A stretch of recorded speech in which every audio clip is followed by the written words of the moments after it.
Et bonjour, comment ça va? Ça va? Oui. Oui, ça va? Voilà, bah c'est la FAQ sur les 8000 abonnés. Merci beaucoup à vous d'être 8000 à me suivre. Effectivement, c'est un peu n'importe quoi. Oui, c'est une balle slam dunk. Elle est jolie? Mm. Très bien, très bien. Alors je vous rassure, il va pas être là pendant toute la vidéo parce que sinon la vidéo va durer 1 heure, le temps que j'arrive à répondre à toutes vos questions. Alors vous avez été nombreux à me poser des questions. Je vous avais demandé la semaine dernière. Bon, il y a des questions. Elles ont déjà été répondues, hein, comme on dit, hein. Jeune entrepreneur. Oui, je fais cette blague à chaque fois. Et quoi? Tu veux un gâteau? Bah, va voir maman. Tu vas voir maman? Allez, va voir maman. À tout à l'heure, mon fils, tu dis au revoir? Ciao. Ciao, bello. Ciao, bello. Oui, tu peux prendre la balle. Allez, à bientôt. Bientôt. Bientôt, je vais pouvoir continuer cette vidéo en toute sérénité. Merci d'être venu, en tout cas, c'est très gentil. Après, on Euh, vient dans l'atelier de papa. Oui, je suis pas sûr qu'on t'entende, mais d'accord. Si tu veux revenir dans l'atelier, tu reviens dans l'atelier. Très bien. Allez, on y va. On va pouvoir attaquer vraiment les questions. Donc, il y a des questions qui avaient déjà été posées une paire de fois. Il y a des questions, il y a des nouvelles questions. Parce que c'est pas la première fac, évidemment, à FAQ. La foire aux questions, comme on dit. Alors, une foire aux questions qui est sponsorisée. Enfin, sponsorisée. Elle n'est pas vraiment sponsorisée. Mais la dernière fois, grâce à Comixtape, vous avez eu une remise de 10%. Philippe s'est proposé de nouveau pour non seulement vous faire encore 10% pour fêter. Oui, j'ai plein de pansements sur les doigts parce que j'ai un enfant. Pour fêter les 8000 abonnés. Donc du coup, il y a un code que vous pouvez rentrer dès maintenant sur le site de Comixtape qui, pour rappel, vous propose des couvertures variantes et exclusives euh, sur le site directement et avec parfois des bonus, etc. Enfin vraiment c'est hyper bien. En ce moment en plus c'est les soldes et ces 10% peuvent s'ajouter au prix déjà soldé. Franchement c'est bon plan. Donc le code, je vous le mettrai dans le descriptif des commentaires, dans le descriptif de la vidéo, pardon. Le code c'est Faraday 8K en minuscule, Faraday 8, 8K en minuscule également, F-A-R-A-D-A-Y 8 le chiffre K. Et vous avez 10% sur tous les sites de Comixtape, et également sur les soldes. Franchement, ça vaut le coup. Ne passez pas à côté. Et en plus de ça, ne loupez pas la fin de la vidéo où je vais vous poser quelques questions afin de vous faire gagner ce DC Black Label. Oui, c'est un truc gratuit que je vous offre alors. De Matt Tomlin et Andrea Sorrentino sur Batman Imposter, donc un comics qui est entièrement en noir et blanc de Andrea Sorrentino. Mais également, et là merci Philippe, il a souhaité participer. Ceci. En fait, Philippe m'a envoyé 2 couvertures. Il m'a dit tu gardes celle que tu veux, tu fais gagner l'autre. J'aurais bien gardé celle de Rob Liefeld, mais je me suis dit faire gagner celle de Rob Liefeld sur une chaîne où on parle quand même souvent de Rob Liefeld. C'est plutôt rigolo.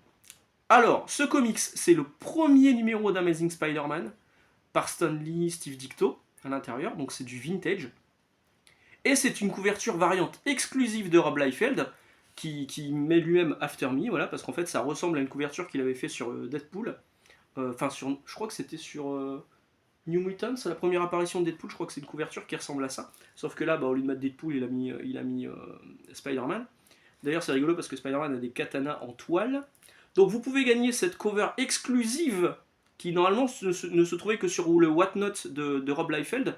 Vous pouvez la gagner en participant au concours à la fin de la vidéo grâce à Comixtape et grâce à Philippe. Encore merci à toi Philou, c'est très gentil. Donc vous pouvez gagner ceci, plus ceci, et il y aura certainement une ou deux surprises en plus dans le colis que je vous enverrai. Alors l'autre cover qu'il m'a envoyé, vous la voyez un petit peu ici.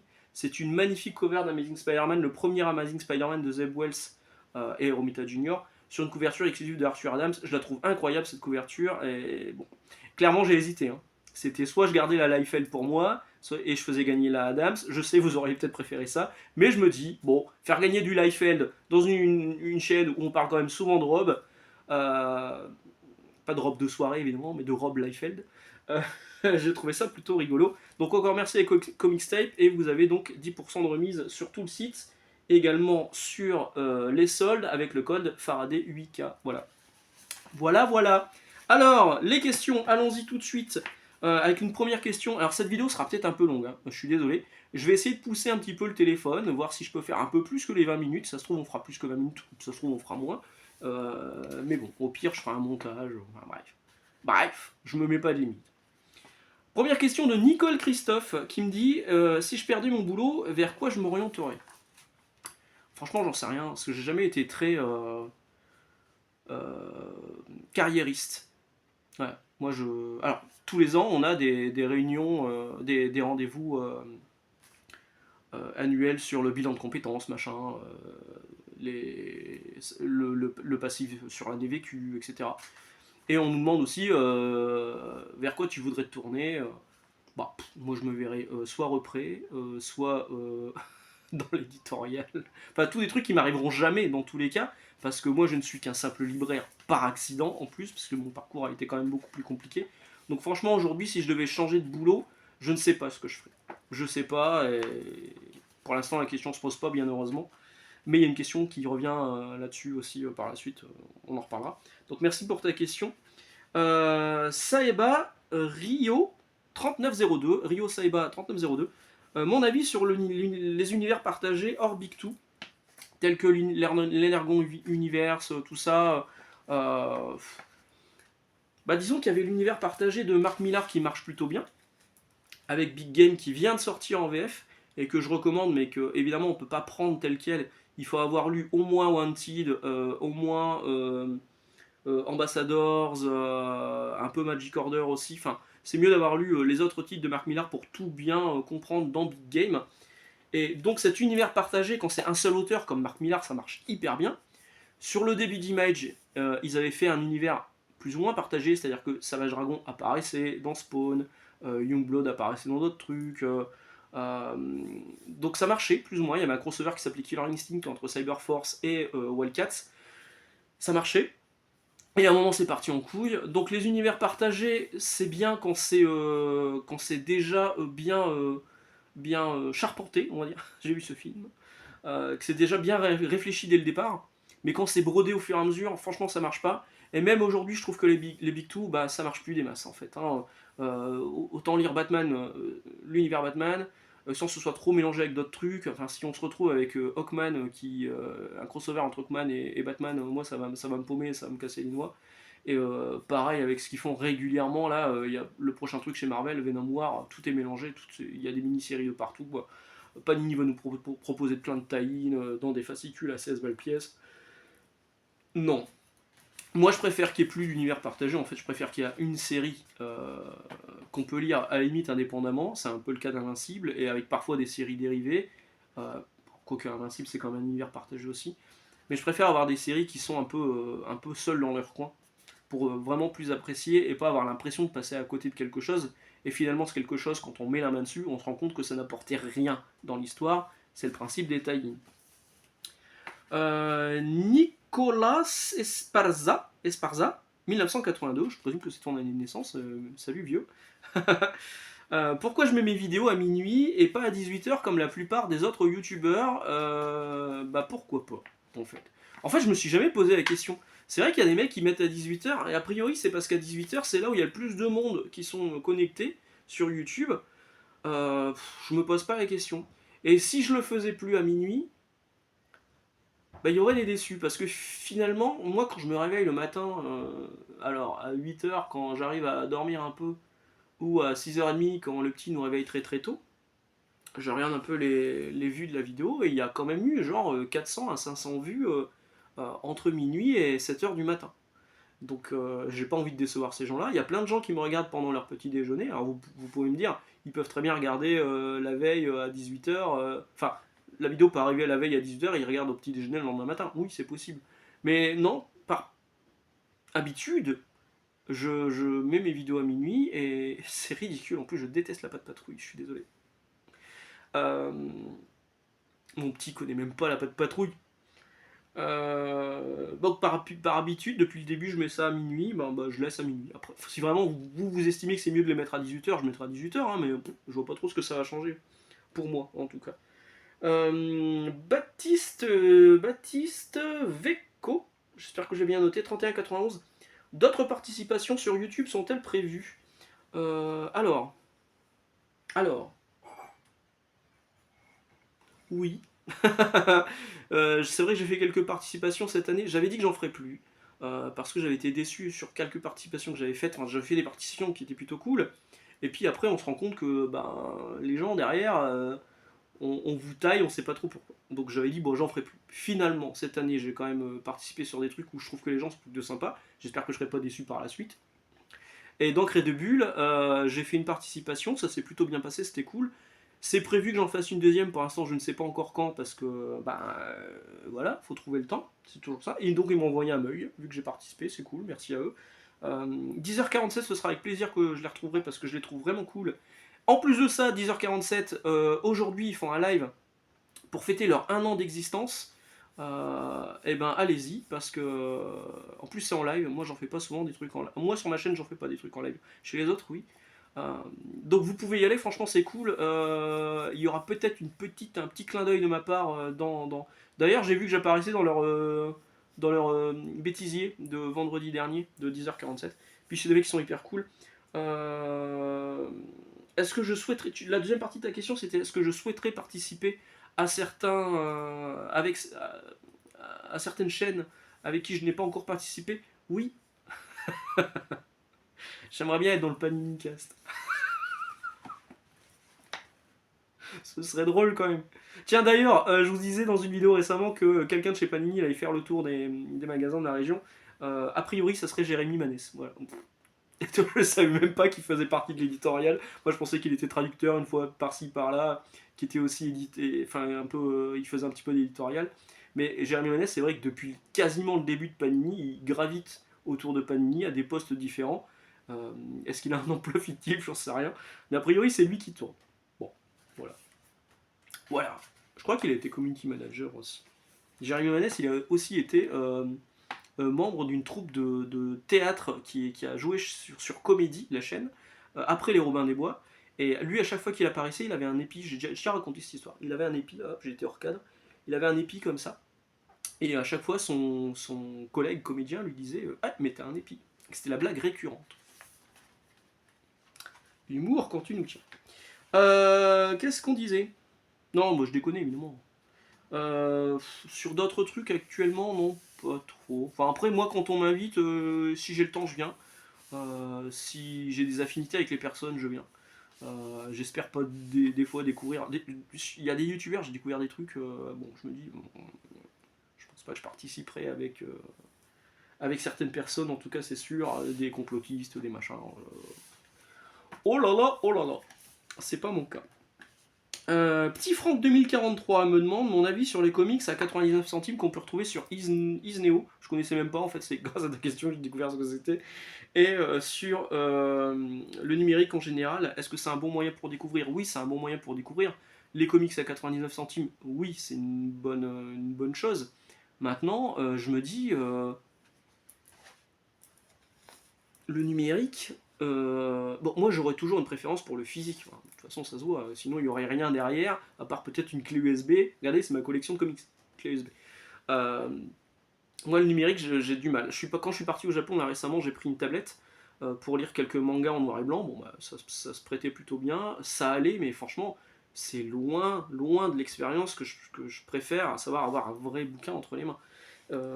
Donc c'est une bonne chose, ces trucs à 90 centimes, mais je me dis, la plupart des gens qui veulent lire en numérique, est-ce qu'ils ne piratent pas? C'est tellement facile aujourd'hui. Est-ce que c'est rentable? Bon, 90 centimes, vous allez me dire, hein, ils vont pas faire beaucoup de marge dessus, mais est-ce que c'est rentable? En tout cas, oui, c'est une bonne façon de découvrir. Si vous n'avez qu'une tablette et que vous voulez pas tenter le coup sur des comics à 20, 30, 40, 90 euros, ouais, tentez-le en numérique déjà pour voir si ça fonctionne. Tiens, je viens de recevoir la dernière newsletter de Marc Millar. Marc Millar, donc il y a une nouvelle série qui sort sur Night Club, la série avec ses vampires. Et ben dans la newsletter, il offre le premier numéro de la première série en numérique. Allez offert, il est offert, c'est gratuit. Vous pouvez y aller. Donc ça c'est pas mal pour faire découvrir. Mais après, bon, ça vaudra jamais le papier, c'est sûr. Pour moi. Hein. Lucas, SQ8GT, mon film préféré et mes dessinateurs préférés. Alors, dans la réponse de sa question, quelqu'un avait dit, à savoir Lolo Motivation, oui j'ai noté ton nom, Évidemment, il va répondre Rob Liefeld. Pas forcément. Mon film préféré, c'est Les Goonies. Voilà, mon film préféré, c'est Les Goonies. C'est le film qui a bercé mon enfance. Bon, j'aurais pu vous citer Star Wars, j'aurais pu vous citer plein de films. J'ai plein de films préférés. Mais vraiment, celui qui me vient directement en tête, c'est Les Goonies. J'adore Les Goonies.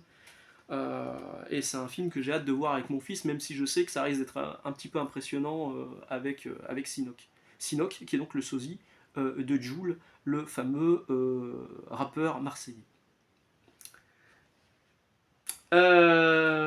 Concernant donc, mon film préféré, j'ai répondu. Mes dessinateurs préférés, donc Rob Liefeld, mais c'est plus un peu comme. J'admire la personne, j'admire pas le trait. Je trouve que lui, on en reparlera. Le mec est fou. J'aurais dit Jim Lee, évidemment. Arthur Adams, couverture de Arthur Adams qui est juste là. Arthur Adams, c'est un génie mental.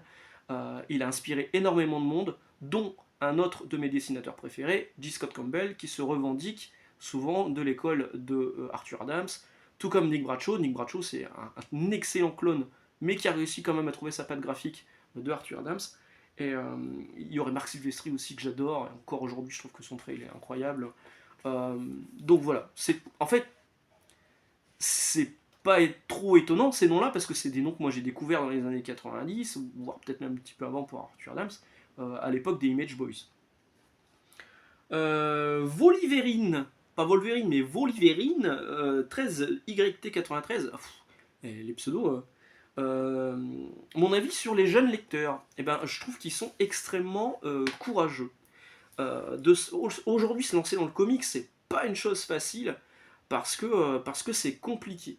Alors, il y a des solutions maintenant avec Marvel Poche et Urban Nomad, mais on a plein de gens, je suis parfois sur des groupes Facebook où je vois des mecs qui disent j'ai acheté ça, j'ai rien compris, on me renvoie sur d'autres trucs. Alors c'est courageux, et la plupart des jeunes lecteurs en plus, quand ils font l'effort de rechercher des informations, je me dis c'est qu'ils sont vraiment motivés, et donc moi je suis admiratif en fait sur les jeunes lecteurs aujourd'hui, parce que moi, si j'avais leur âge, je pense que je prendrais la solution de facilité et je partirais directement sur le manga sans me prendre la tête. Mais à l'époque, le comics, même nous, hein, c'était aussi un peu compliqué parce qu'on achetait Strange, enfin Strange si vous voulez, Titan, Nova, etc. Vous loupiez des numéros, bah, vous aviez la solution d'attendre un petit peu que ça sorte en version reliée. Les fameux albums comme ceux-là, les albums double, triple qui ressortaient. Mais si vous passez ça, après il restait plus que la VPC et il n'y avait plus de solution. Aujourd'hui, c'est quand même encore assez disponible. Heureusement, voilà, je suis au tout début de la page, on est déjà à 17 minutes. Cette vidéo va être très longue, je suis désolé. C'est quand même assez accessible, mine de rien, mais il faut trouver le bon point d'entrée, et c'est là où je trouve que les éditeurs font pas forcément les bons efforts, et c'est là où le travail de beaucoup de créateurs de contenu. J'ai pas envie de m'inclure dans le lot parce que j'ai pas cet ego là pour dire que je sais que par exemple le Funeste a fait beaucoup pour faire découvrir le comics, et ça, il peut en être remercié. Hein. Même si on n'aime pas la personne, faut admettre quand même que le mec travaille. Voilà. Mais, mais, mais voilà, donc je trouve que je suis admiratif en fait devant les nouveaux lecteurs, et voilà. Bon, voilà. Je crois que admiratif c'est le terme qui convient le mieux. Docteur Meyer 1089, qui a 24 ans, donc qui est donc un jeune lecteur, me dit il constate une baisse de qualité chez les Big Two entre les années 2000 et 2010, alors parce qu'il relit des anciens récits, par rapport à maintenant. Quel est mon avis là-dessus? On en a déjà parlé, je trouve qu'effectivement aujourd'hui c'est très compliqué de trouver. J'ai l'impression qu'il n'y a pas de vaisseau amiral qui porte tous les. Comme à l'époque de Bendis qui portait tout avec les Avengers, ou New 52 où tout était porté. Enfin, il y avait la Justice League, après il y avait les séries qui étaient dérivées, machin. Le Batman, tout était vraiment cool. Aujourd'hui, trouver des bonnes séries sur la série Batman, elle est sympa, mais c'est pas non plus top top. La série Spider-Man, c'est très compliqué. Mais c'est difficile de trouver des bons auteurs sur les bonnes séries, c'est un peu chaud, et c'est vrai qu'on a plus tendance à se tourner vers l'indépendant. Je suis en train de stresser en voyant le compteur de ma vidéo.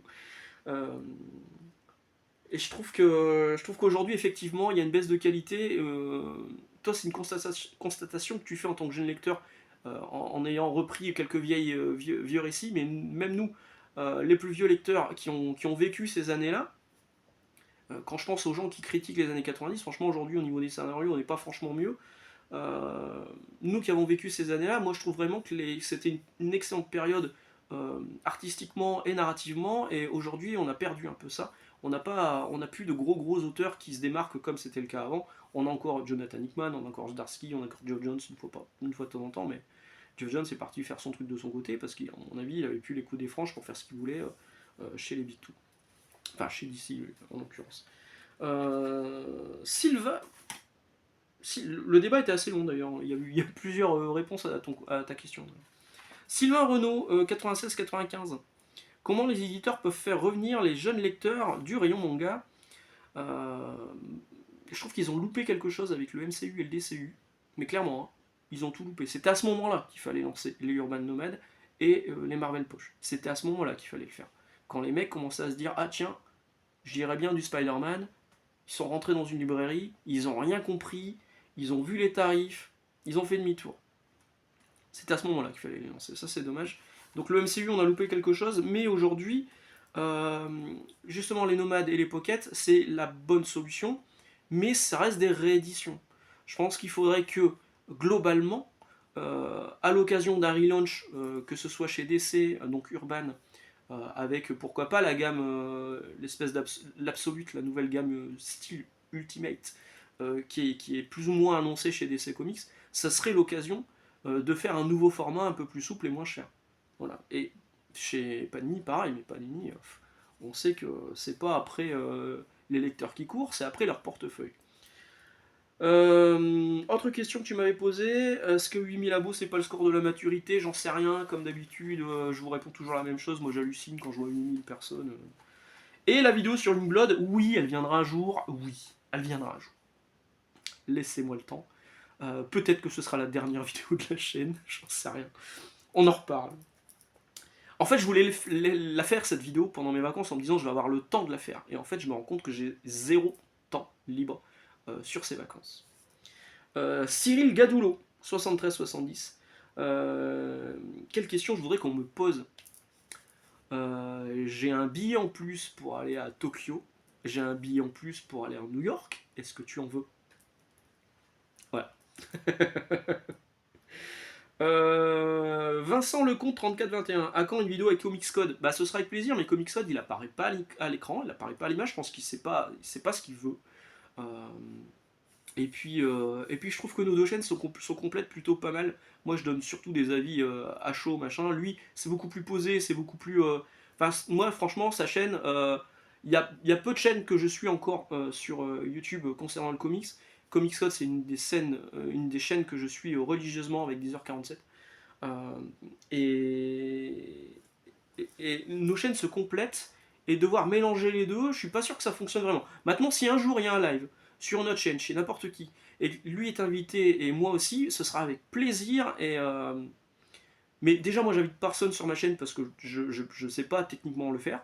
Et lui, comme il n'apparaît pas à l'écran, je pense pas que c'est vraiment sa volonté de le faire. Bon, ça sera pas pour demain. Voilà, mais c'est un mec que j'apprécie beaucoup. En plus de ça, on s'est croisé il y a une paire d'années, quand je traînais encore sur le forum Buzz Comics. Bon, j'y suis encore inscrit, des fois je vais voir des trucs. C'est un très bon forum, Buzz Comics, mais il y a parfois des égos qui sont un peu chelous. Moi le premier, je me suis barré en claquant la porte. Enfin bref, de l'eau a passé sous les ponts depuis. J'en étais où? Player Seb me dit je lis Dan Dadan grâce à toi. Bah je t'en prie. Est-ce que j'aime toujours? Est-ce que ça se vend bien? Oui, j'aime toujours. Oui, j'ai acheté le dernier tome. Je l'ai même acheté en collector parce que pour une fois, je trouve que le collector était pas mal vu que c'est un mini artbook dedans. Et est-ce que ça se vend? Oui, ça se vend. Et ça va se vendre de plus en plus parce qu'il y a l'animé qui va débarquer en fin d'année sur Crunchyroll, je crois. Et je crois qu'il y a même une sortie cinéma des premiers épisodes là en exclusivité dans certaines salles.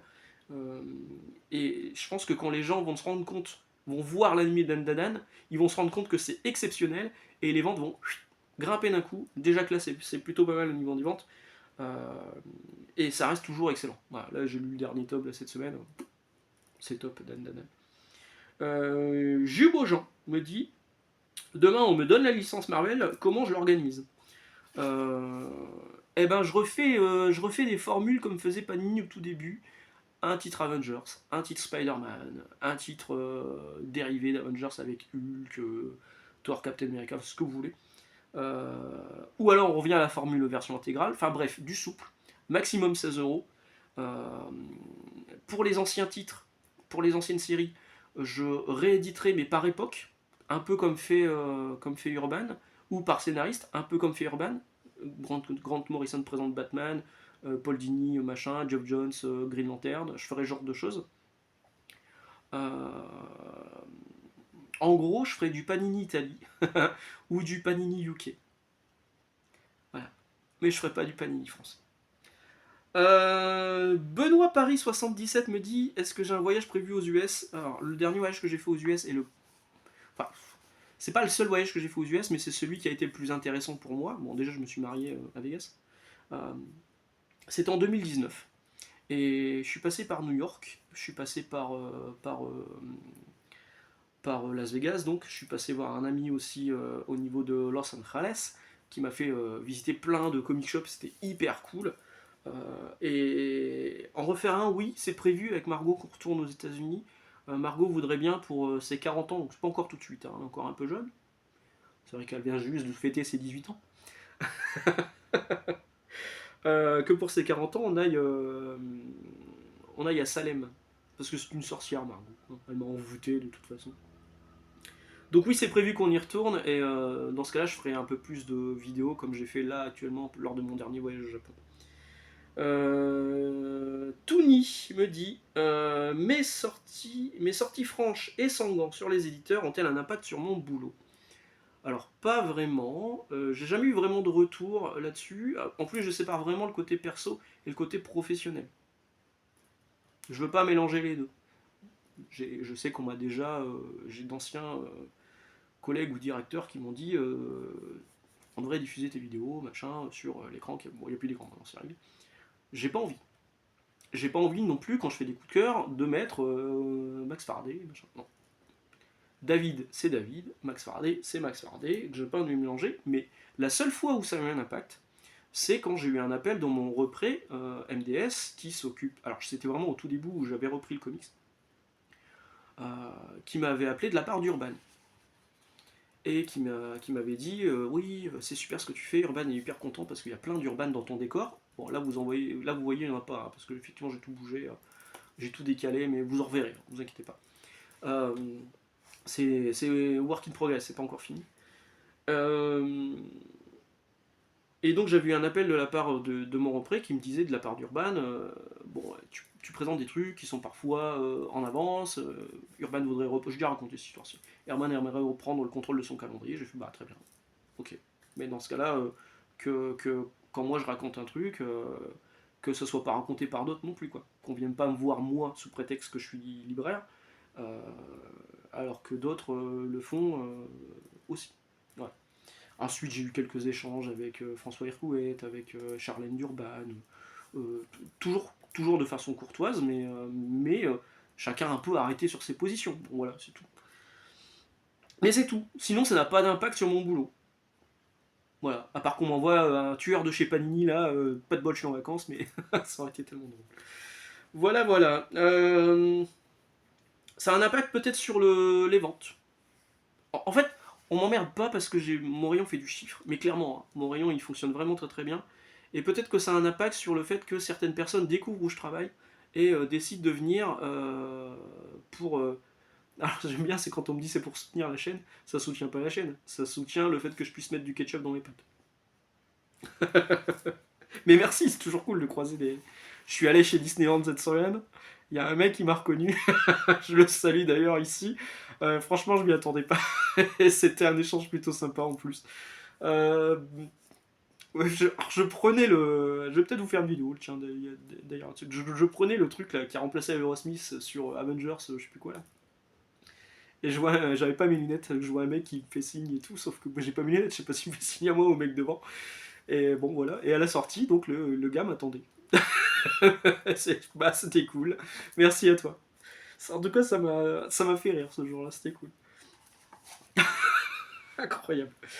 Twinner92 29 minutes. J'ai jamais fait de vidéo aussi longue sur ma chaîne. Twinner92 me dit vidéo sur Nightfall, No Man's Land, Cataclysme. Ça va être compliqué, je les ai pas. Ça coûte hyper cher d'occasion et il n'y a pas de réédition prévue chez Urban d'après eux. Ça finira par arriver dans les Batman Chronicles que j'achète pas. Bon, donc je sais pas, demain je ferai une vidéo là-dessus. Il y a encore beaucoup de questions. Camarade Comics me dit si je pouvais faire traduire un comics qui n'est pas ou plus disponible en France, lequel ce serait? Alors, ce serait sans doute Divine Right, parce que c'est plus disponible. Et pour faire chier des gens qui verraient, les gens qui m'aiment pas, qui iraient en librairie et qui verraient ah, Divine Right, les aventures de Max Faraday. Max Faraday, ça me ferait très rire. Donc pourquoi pas? Mais sinon, ce serait ça.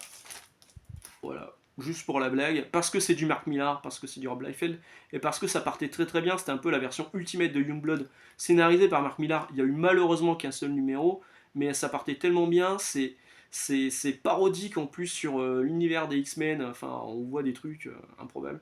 Et c'est vraiment cool. Et je pense que je traduirai juste ça en one shot.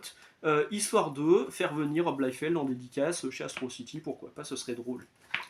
Bon, évidemment, j'ai pas les moyens de le faire. Clément Gintra 856, est-ce que j'ai déjà essayé le franco-belge? Oui, mais pas grand-chose. Je lis l'Astérix quand ça sort, et des trucs comme ça.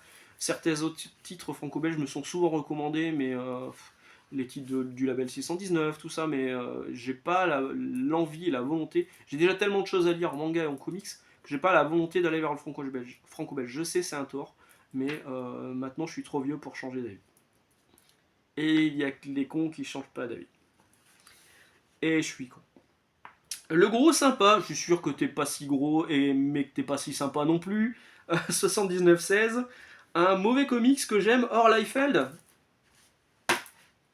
J'ai envie de dire Spawn. Parce que Spawn, je trouve que là ça part dans tous les sens. Les scénarios et les scénarii sont pas si fous là ces derniers temps. Et vraiment Spawn, c'est le début qui est très très bien. Je continue à l'acheter de façon mécanique. Ça sort, j'achète. Mais je dois bien avoir 5 ou 6 tomes à lire en retard. Parce que j'ai pas la motive. Et c'est compliqué. Je dis, c'est pas un mauvais comics, hein, mais j'y trouve plus le plaisir que j'avais au début de Spawn. Voilà, c'est malheureux. Monsieur Kevin068, d'où vient mon adoration pour le Rob Liefeld? Elle vient de New Mutants, elle vient du premier numéro d'X-Force en version intégrale. Je trouvais que c'était dynamique, je trouvais que c'était fou, je trouvais que le mec il cassait un peu les codes. Et puis en vieillissant, en grandissant, je me suis un peu plus intéressé à Rob en tant que tel. Et je me suis rendu compte que le mec c'était un punk qui en avait rien à foutre. Et je trouve que c'est vraiment un grain de sable dans toute la machinerie du comics américain. Et je trouve ça incroyable. Qui peut se permettre certaines choses. C'est pas une adoration. J'ai pas un mausolée. Un mausolée? Non, j'ai pas un petit temple où je prie Rob, Saint Rob. Ce serait drôle. Lolo Motivation, on a déjà parlé de toi. As-tu encore des Strange et des Titans? Alors la plupart des Strange et des Titans, c'était pas chez moi, c'était pas moi, c'était mon frère qui les achetait, donc ils sont chez mon frère. Moi j'ai acheté beaucoup de versions intégrales, beaucoup de top BD, beaucoup de récits complets Marvel, et comme tu peux le constater, il y en a là, il y en a là, il y en a moi là-bas. Donc j'en ai encore beaucoup d'époques. Mais pour tout ce qui est Strange, Titan, etc. Alors j'ai encore les Strange DC par contre, c'est surtout chez mon frère. Tu t'en en étais où? Pixel 2024, qui est un fidèle depuis 2020. J'ai vraiment commencé en 2020, ça fait 4 ans que j'ai la chaîne. J'ai pas fait de Michel Dors, ça tiens d'ailleurs. Mon film MCU préféré, il y en a deux, c'est les deux derniers Avengers qui sont vraiment top. Vraiment, il y a de tout. Émotion, moi je suis en larmes à la fin. Je suis devenu une vraie flippette depuis que j'ai un gamin. Je suis une fontaine. Depuis que j'ai un enfant, c'est terrible. Et donc c'est vraiment les deux derniers Avengers. Et enfin le film, même celui que j'aime le moins, c'est sans doute Black Panther 2, parce que je trouve que Namor, c'est pas mon Namor, et puis qu'on dirait un vendeur de tacos. C'est pas raciste. C'est juste que je trouve que physiquement, il a pas la carrure pour être Namor. Et j'ai pas aimé non plus le changement de ses origines, enfin tout ça. Bref, j'étais pas fan. C'est pas un mauvais film pour autant, hein. C'est juste que moi j'ai pas apprécié. Quel est le héros Marvel ou DC que je verrais bien en jeu vidéo? Alors je dirais Punisher, ça a déjà été tenté mais ça n'a pas été vraiment réussi, même si le scénario du jeu avait été écrit par Garth Ennis de mémoire. Mais je verrais bien dans un jeu d'action à la Splinter Cell ou à la Gears of War, un truc très scénarisé avec pas mal de cinématiques, un peu comme Uncharted, mais avec le côté un peu badass du Punisher, reprendre en fait tous les numéros avec la famille Magnucci, c'était ça, avec ceux de Garth Ennis et Steve Dillon là. Je trouve que ça se prêterait tellement bien à un jeu vidéo scénarisé comme ça, avec des grosses scènes d'action, ça serait tellement cool. Dance008 me dit le comics que je n'aime pas. Je ne l'ai pas, je ne l'aime pas, et pourtant je l'ai dans ma collection, parce que je suis un peu complétiste maladif, et que c'est plus ou moins un album Batman qui n'a pas été validé par DC Comics, c'est Terreur Sainte, Holy Terror, je trouve qu'il est dégueulasse.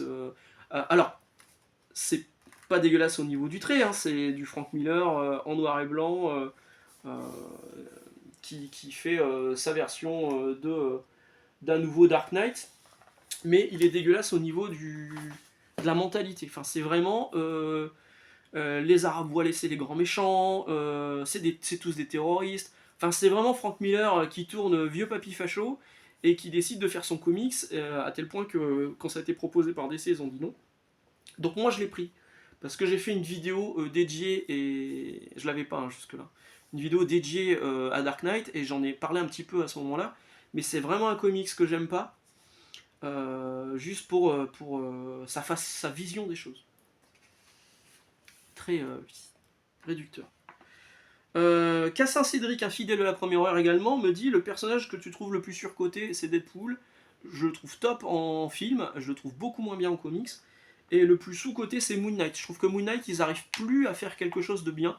Warren Ellis avait fait une proposition très intéressante, l'émir aussi. Mais je trouve que le personnage, il pourrait être tellement plus que ce qu'il est actuellement. Et je trouve qu'il est pas assez bien exploité, c'est dommage.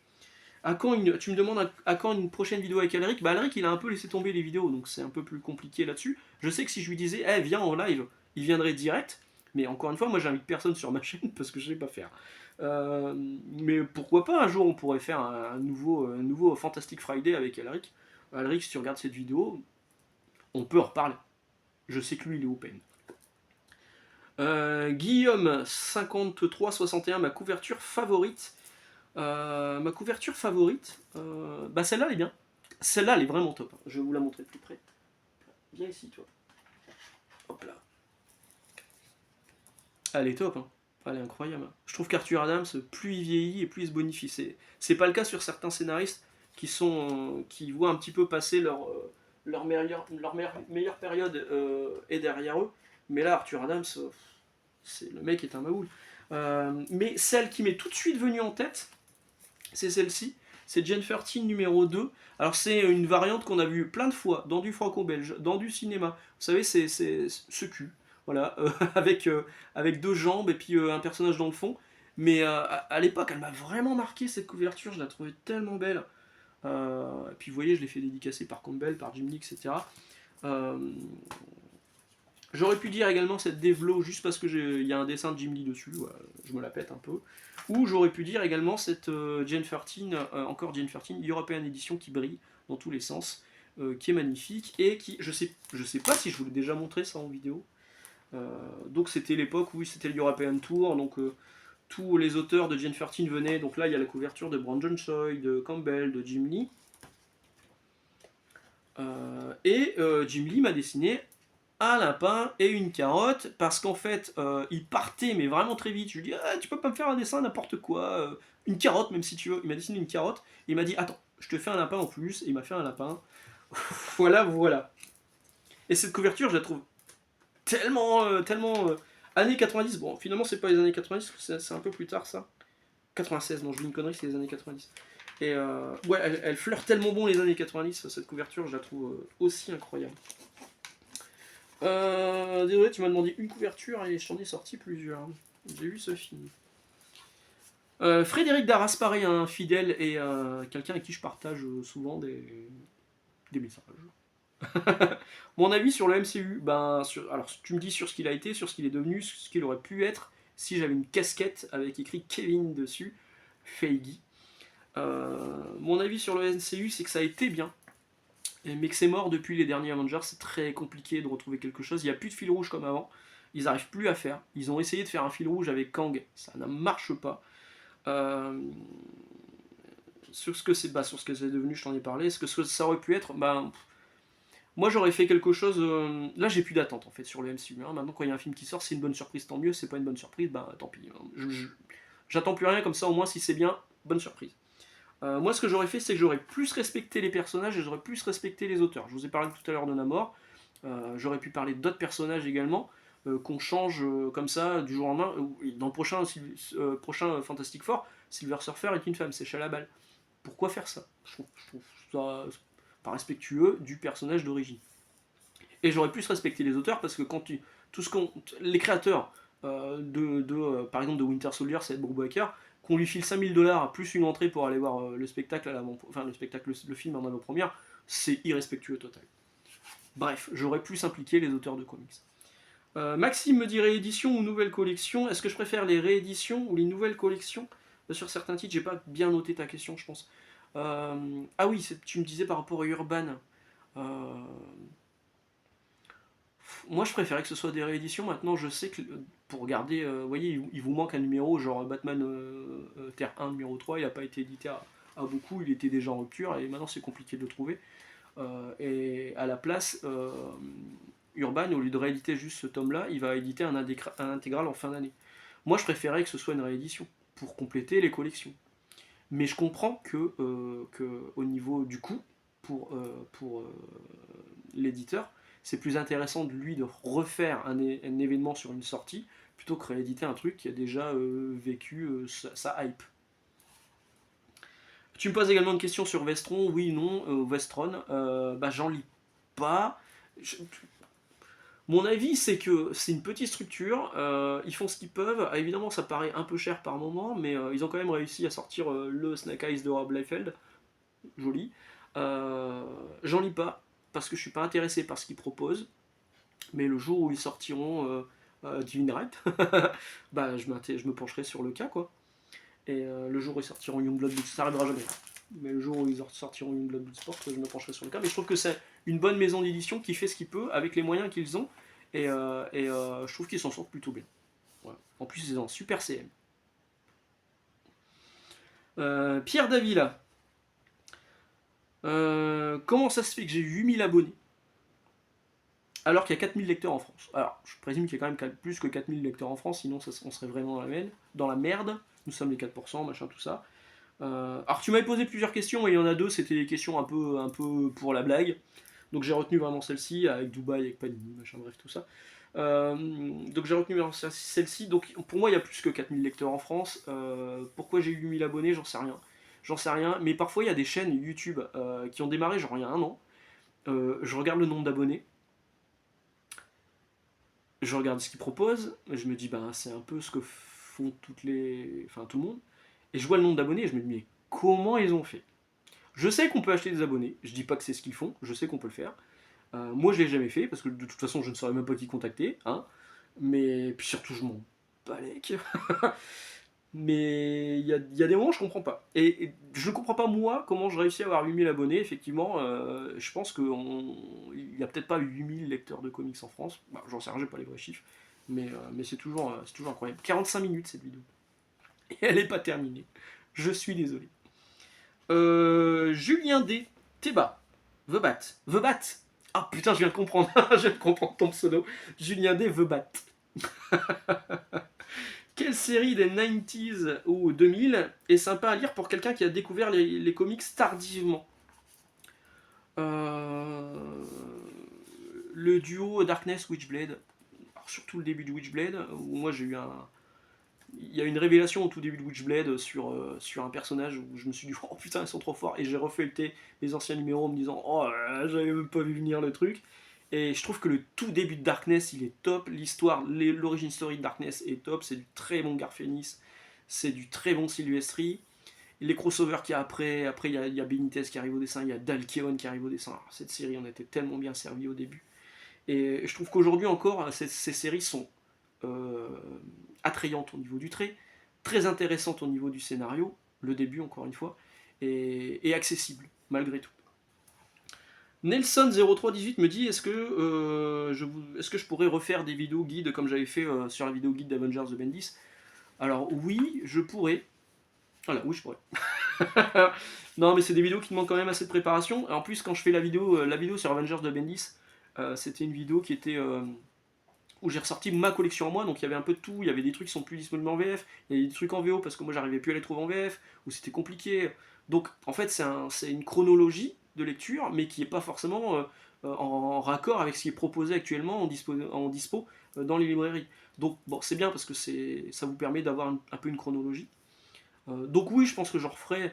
Je pourrais faire la Justice League de Geoff John, je pourrais faire les Fantastic Four, période Heroes Return, genre de truc. Peut-être plus tard, peut-être quand j'aurai le temps, peut-être quand j'aurai pas d'idée. Mais oui, ça finira par revenir un moment. Ouais. Yann Rose, une autre vidéo avec Jay, bah ce sera avec plaisir. Mais bah, pareil, il faut trouver le temps, faut trouver l'intérêt, parce que la vidéo qu'on a fait ensemble, elle était cool parce que c'est ses vidéos sur le parcours de lecteur, donc c'était intéressant. C'était hyper cool de participer avec lui, c'est un mec que j'aime beaucoup.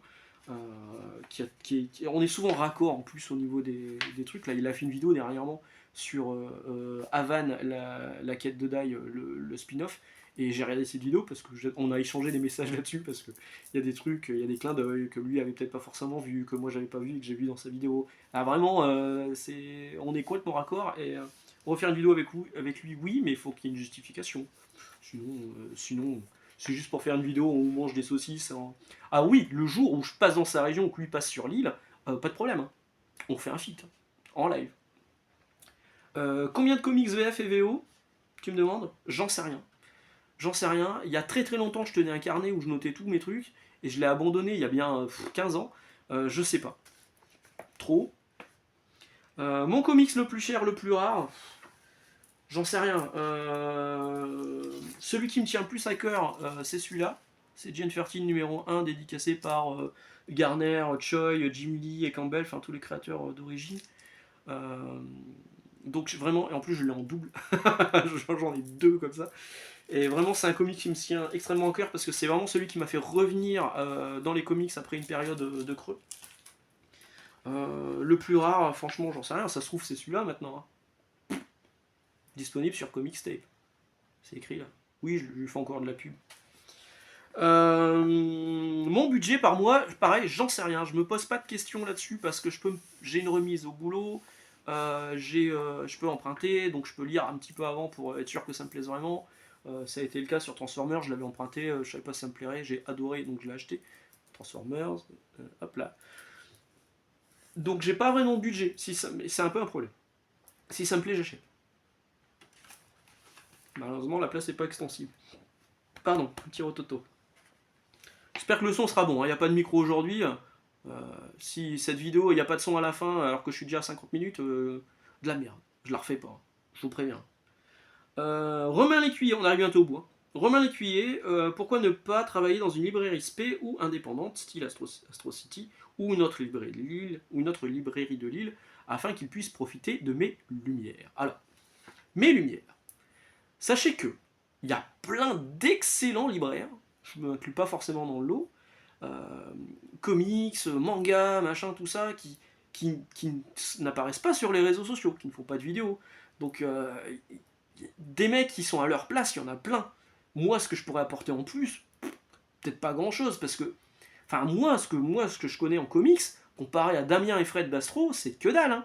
Les mecs, c'est des pros, voilà. Et voilà, j'ai rien à ajouter. Par contre, effectivement, dans mon enseigne, des gros fans de comics, on n'est pas beaucoup. Je vous l'ai dit, j'ai un collègue sur Villeneuve, je la salue ici, coucou. J'ai une collègue sur Lille, enfin tout ça, c'est des gens qui sont vraiment lecteurs de comics. Il y en a sans doute d'autres, hein, mais que je connais pas forcément. Et pourquoi pas bosser dans un librairie SP? Bah parce qu'il n'y a pas tellement de place en fait. Si, ça me plairait de bouger. Hein. Franchement, il y a un moment, il y avait un projet plus ou moins. Et puis finalement, ça s'est pas fait, mais c'est pas grave. Moi, ma place, je trouve elle est pas mal, mais même si je gagne pas assez ma vie, clairement. C'est un libraire, c'est un travail de passionné. Mais il y a des enseignes qui payent beaucoup plus. Mais sur Lille, par exemple, tu me parles de Lille, sur Lille, des librairies spé, hors Astro, hein, Cultura, Fnac, ils sont beaucoup moins bien traités que dans ma boîte. C'est pas eux qui passent les commandes. Au niveau du salaire, c'est à peu près kiff-kiff, mais il y a des avantages qu'eux ont parfois et que nous on n'a pas, ou inversement. Bref, ça serait changé pour un truc qui serait moins intéressant pour moi parce qu'il n'y aurait plus le côté gestion vraiment du rayon. J'ai pas envie que quelqu'un gère le rayon à ma place. Hein. Je vous ai parlé du Cultura qui a ouvert là récemment où la personne qui a fait les commandes, voilà, c'était pas top. Et après, il y a le bazar du bizarre. Mais le bazar du bizarre, moi j'ai plus l'impression que c'est une boutique spécialisée dans les jeux de société qui fait aussi de la BD, dans les produits dérivés, machin, tout ça. Et j'aime pas les jeux de société. Voilà. Donc c'est clair et net, ça m'intéresse pas. Et il y a un rayon jeux de société là où je travaille et qui est à côté du mien. Et on me dit, ah, tu devrais. C'est ton géographiquement proche, tu devrais aller renseigner un petit peu. Oui, mais c'est pour dire quoi? Pour dire que on va me poser des questions, moi je sais pas répondre. Autant que je demande à la personne du rayon, qui lui est spécialisé du truc. Quand on m'a embauché dans ma boîte, ils voulaient embaucher des gens qui étaient vraiment spécialisés sur leur truc. Maintenant, ils cherchent un peu plus des gens qui vont faire un peu de tout. Hein. Je fais partie des derniers survivants. Mais non, moi là-dessus, je suis une tête de con. Hein. J'aime pas les jeux de société, je renseignerai pas sur les jeux de société. Voilà. Et le bazar du bizarre, forcément, t'es amené à renseigner là-dessus, ça m'intéresse pas. Puis je connais pas leurs conditions salariales. Gaëtan Anini me dit, tu préfères des dessins sublimes et un scénario pourri, ou des dessins pourris et un scénario de ouf? Le dessin, pour moi, c'est le premier truc que je vois. Voilà, c'est comme, c'est-à-dire comme une femme. C'est le premier truc qu'on voit, c'est le physique. Bah, le dessin, c'est pareil.